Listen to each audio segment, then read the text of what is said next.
Okay, I wanted to do a quick video on this.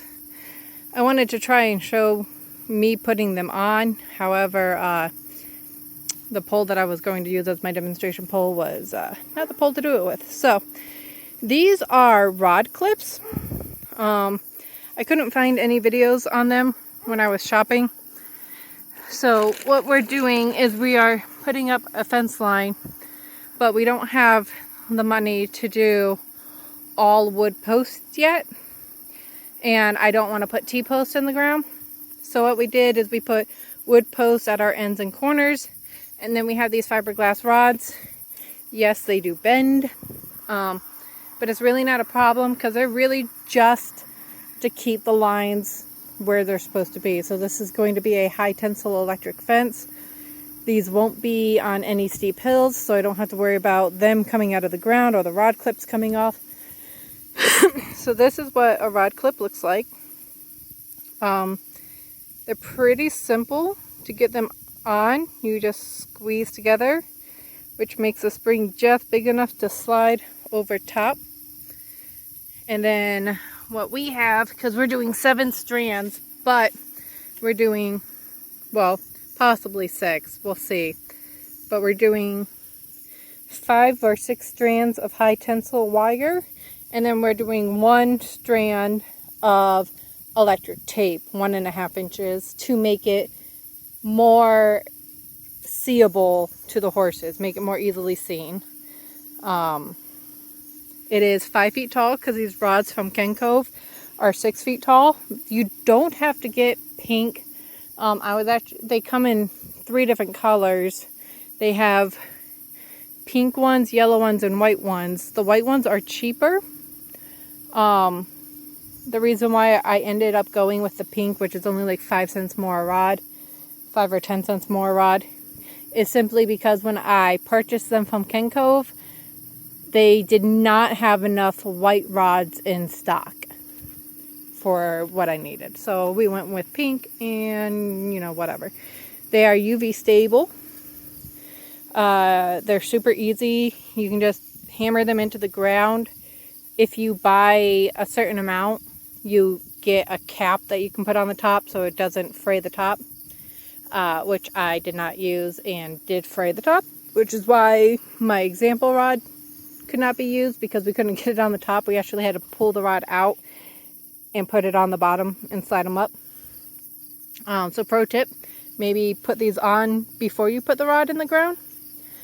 But to make sure our spacing is correct, I actually created this stick, and it has my lines on the spacing I want, and then I just line it up next to each pole, and then I just slide it down, and it's pretty easy.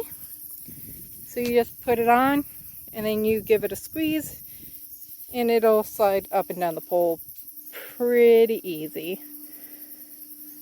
But the pictures of them are kind of not very telling, and I have yet to see any videos on YouTube or anything that show these things, that show them on, or how they work.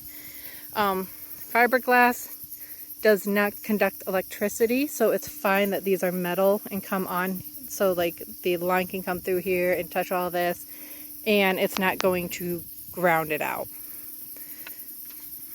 But that's the rod clip insulators. Again, they look like this. They do stick out really far. Like, it needs to stick out some here so that you have the ability to grab like this. I don't know why they stick out so far on the back. I do believe there are ones out there that don't stick out so far, but they were considerably more expensive. And this fencing project, just for our like 4.5-ish, 5-ish acres, is already running about $4,000 or $5,000, and we've kept it as cheap as we can while still being very safe. So we'll probably come through here and actually clip the backs of all of these off, which does add an extra, time. So maybe you might want to go with the slightly more expensive clips if you decide to use clips. That way you can save yourself time, because time is money. You can also get insulators that slide on like this, and they just have hooks.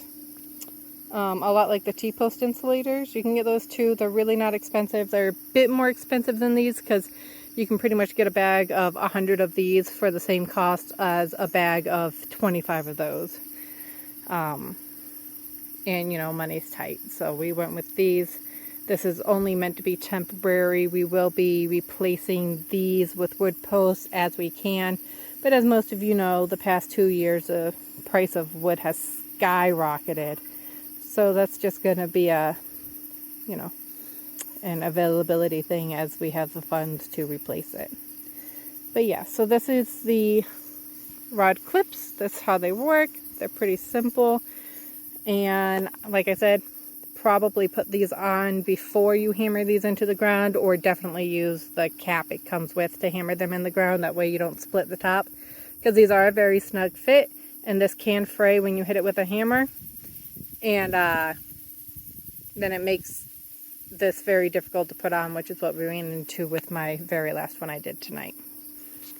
I hope this was helpful to anybody looking to put up fence and trying to figure out the parts and what they look like and how they work and everything else. Have a great night, everyone.